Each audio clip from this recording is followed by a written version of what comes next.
இப்போ ஏஐ தொழில்நுட்பம் வந்துட்டு உலக அளவிலேயே ஒரு பெரிய தொழில் புரட்சி ஏற்படுத்தியிருக்குன்னு கூட சொல்லலாம். எல்லா துறைகளிலுமே ஒரு பெரிய தாக்கத்தை ஏற்படுத்தி இருக்கு. இதை பற்றி என்ன நினைக்கிறீங்க? ஏஐ வந்து தவிர்க்க முடியாத ஒரு வளர்ச்சி. இது வந்து தொழில்நுட்பத்தில் ஒரு புரட்சின்னு கூட சொல்லலாம். ஏஐ வந்து இனிமேல்ந்து வரப்போகுது அப்படின்னு நினச்சிக்காதீங்க. ஏற்கனவே நம்ம வாழ்க்கை உள்ளே வந்துருச்சு. நீங்கள் பயன்படுத்தக்கூடிய கூகுள் மேப்ஸ்லேருந்து இமெயிலிருந்து ஆல்ரெடி வந்து ஏஐனால தான் வந்து சரியான விஷயங்கள் நடந்துக்கிட்டு இருக்கு. ஆனால் மேலும் மேலும் நமக்கே தெரியாமல் நம்ம வாழ்க்கையை தீர்மானிக்கக்கூடிய ஒரு பொருளாக ஏஐ வந்து மாறும். உதாரணத்துக்கு உங்களுடைய லோன் அப்ளிகேஷன் அப்ரூவ் பண்ணுறதுலேருந்து, உங்களுடைய வேலையில் உங்களை செலக்ட் பண்ணுறதுலேருந்து, ஹெச்ஆர்கள், இந்த வந்து வங்கிகள் எல்லாமே வந்துட்டு ஏஐயை பயன்படுத்தி தான் உங்களுடைய வாழ்க்கையை தீர்மானிக்க போகிறாங்க.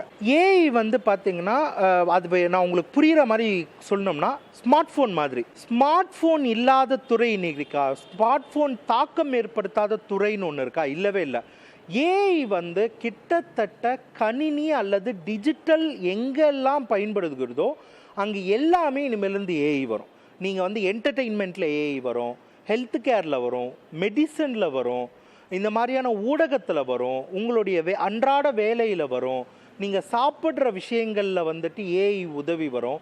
எங்கெல்லாம் டிஜிட்டல் இருக்கோ, எங்கெல்லாம் தகவல் இருக்கோ அங்கே எல்லாமே ஏஐ இருக்கும். இப்போ சமீப சில நாட்களாக முதலீட்டு துறைகளில் வந்துட்டு ஏஐனுடைய தரவுகளை பயன்படுத்தி முதலீடு செய்யலாம் அப்படின்னு சொல்லிட்டு ஒரு விஷயங்கள் வந்து அதிக அளவில் வளர்ச்சி அடைஞ்சிட்டு வருது. இது தொடர்பான சில பேர் கிளாஸ் கூட எடுக்க தொடங்கியிருக்காங்க. இப்படிப்பட்ட விஷயங்கள் எல்லாத்தையும் நம்பலாமா? ஏஐ பயன்படுத்தி நீங்கள் வந்து தகவலை அனாலிசிஸ் பண்ண முடியும், தகவலில் இருந்து பேட்டர்ன்ஸ் கண்டுபிடிக்க முடியும், அதை வந்து நீங்கள் எடுக்க வேண்டிய முடிவுகளுக்கு பயன்படுத்த முடியும். அதனால் ஏஐ டேட்டா அனாலிசிஸ் அப்படிங்கிறது உண்மைதான். அதே மாதிரி ஸ்டாக் மார்க்கெட் அப்படிங்கிறது இந்த மாதிரியான அனாலிசிஸ் தொடர்பானது, தகவல் தொடர்பானது. அப்போ ஏஐயே இந்த மாதிரியான அனாலிசிஸ்க்காக பயன்படுத்தலாம்.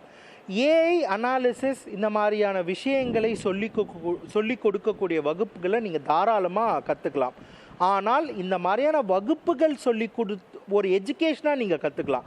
வகுப்புகள் சொல்லி கொடுத்துட்டு உங்களை இந்த குறிப்பிட்ட ஸ்டாக்கில் முதலீடு பண்ண சொல்கிறது, உங்களை மேனிப்புலேட் பண்ணுறதையோ நீங்கள் வந்து ஒரு எச்சரிக்கையாக இருக்கணும். அது ஒரு வகுப்பு, நீங்கள் ஒரு ஸ்கூலுக்கு போகிறீங்க, கற்றுக்கிட்டு வரீங்க, அதை நீங்கள் வெளியே வந்து அப்ளை பண்ணுறீங்கன்னா பிரச்சனை இல்லை. ஆனால் ஒருவேளை இதை சைபர் கிரிமினல்கள் வந்துட்டு உங்களுக்கு சொல்லி கொடுக்குற மாதிரி வந்து தவறாக பயன்படுத்தலாம். இல்லை எங்களது வந்து ஏஐ ஆப்பு, இந்த ஆப்பில் வந்து முதலீடு பண்ணுங்கள், பணம் உங்களுக்கு ரெட்டிப்பாகும் அப்படிங்கிற மாதிரிலாம் சொன்னாங்கன்னா நீங்கள் எச்சரிக்கையோடு இருக்கணும். ஒரு கல்வியாக இதை நீங்கள் கற்றுக்கலாம். ஆனால் இதில் வந்து நீங்கள் முதலீடு பண்ண போகிறீங்கன்னா மிக மிக எச்சரிக்கையோடு தான் இருக்கணும்.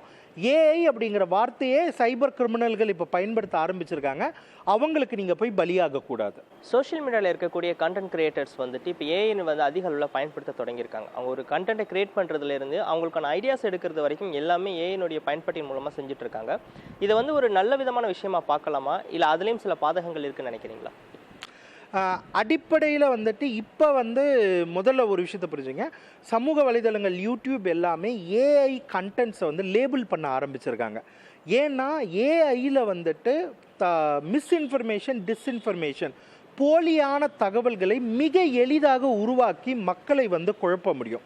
இப்போ ஒரு சராசரி கண்டென்ட் கிரியேட்டர் வந்து தன்னுடைய ஆய்வுகளுக்காகவோ சில ஐடியாக்களுக்காகவோ தகவல்களை சரிபார்க்கவோ ஏஐயை பயன்படுத்துகிறாருன்னா ஒரு சிக்கலும் இல்லை. இப்போது ஒரு வீடியோவை என்ஹான்ஸ் பண்ணுறதுக்காகவோ வேகமாக எடிட் பண்ணுறதுக்காகவோ அதை பயன்படுத்துகிறாருன்னா ஒரு சிக்கலும் கிடையாது. ஆனால் ஏஐ உருவாக்கக்கூடிய போலி தகவல்கள், ஏஐயை வந்துட்டு முழுக்க செக் பண்ணாமல், அவர் வெரிஃபை பண்ணாமல் அந்த தகவல்களை அப்படியே கையாளுறது, ஏஐயில் உருவாக்கக்கூடிய வீடியோக்களை வச்சு, டீப் ஃபேக் வீடியோக்களை வச்சு பொய்யான தகவல்களை பரப்பது, இந்த மாதிரியான வேலைகளை செய்தால் இது மிகப்பெரிய ஆபத்தில் போய் முடியும். இது வந்துட்டு இன்றைக்கி இந்தியாவில் வந்துட்டு இது தொடர்பான இதை இல்லீகலாக அறிவிக்கக்கூடிய சட்ட விவாதங்களும் நடந்துக்கிட்டு இருக்கு. அப்போ இதை வந்து அனாலிசிஸ் ரிசர்ச்காக பயன்படுத்தும் போது ஒரு பிரச்சனையும் இல்லை. ஆனால் திட்டமிட்டு மக்களை குழப்பவோ மேனிப்புலேட் பண்ணவோ ஏஐயை பயன்படுத்தினா இது மிக மிக ஆபத்தானது. ஏஐனுடைய இந்த வளர்ச்சி வந்து எதிர்காலத்தில் எந்த மாதிரியான தாக்கத்தை ஏற்படுத்தும்? அதனால் பாதிப்புகள் ஏற்பட வாய்ப்பு இருக்கா, இல்லை முழுக்க நன்மை பயக்கக்கூடிய விஷயங்களில் மட்டும்தான் ஏஐ பயன்படும் நினைக்கிறீங்களா? முழுக்க பாதிப்பு முழுக்க நன்மை அப்படிங்கிறது இதை ரெகுலேட் பண்ணக்கூடியவர்களும் பயன்படுத்தக்கூடியவர்களால் மட்டும்தான் தீர்மானிக்க முடியும். இதுக்கு வந்து ஏஐக்கு இன்றைக்கி வந்து உலகம் முழுக்க என்ன சொல்கிறாங்கன்னா, இதுக்கு கடுமையான ரெகுலேஷன்ஸ் தேவை அப்படின்னு வந்து சொல்லிக்கிட்டு இருக்காங்க. இப்போ ரெகுலேட் பண்ணப்படாத ஏஐ நீங்கள் முன் வச்சிங்கன்னா அது சமூகத்தில் மிகப்பெரிய பாதிப்புகள் ஏற்படுத்தும்.